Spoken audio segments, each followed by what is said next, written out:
Okay, just a little DIY wind tunnel.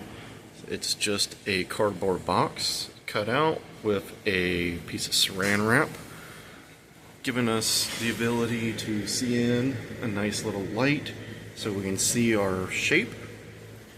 20-inch box fan just behind it to not cause too much of a draw. The important thing here is, I guess you could call it a diffuser. I printed this out myself. It's basically just tubes. You could use straws and cut and glue all together. I just 3D printed that.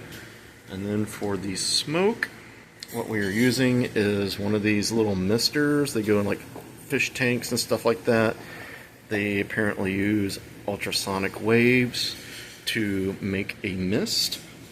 And you could use this in a cup or something like that. But what we did was just printed up a box, so it has a well with the water in there, and then another well over here where it kind of contains the splash and the smoke comes out. Alright, so let's show how it works. Turn on the little mister guy. And it's in there, you can see it's making light.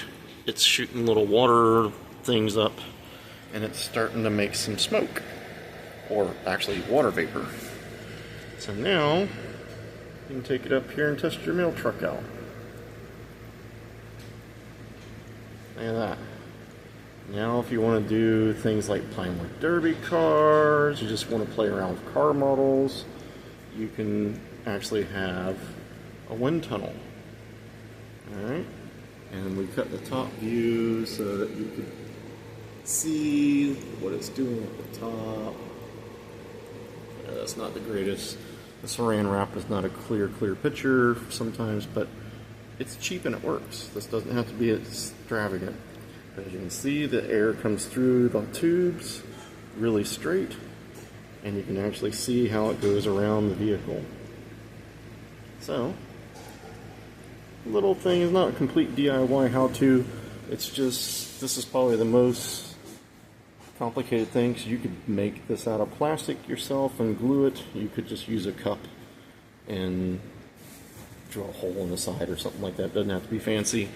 For the diffuser here, you could just use straws. It is just tubes and holes, if you can see that. And we just taped it all together. And it's a fan to pull air. So anyways, boys and girls, there's our little homemade wind tunnel.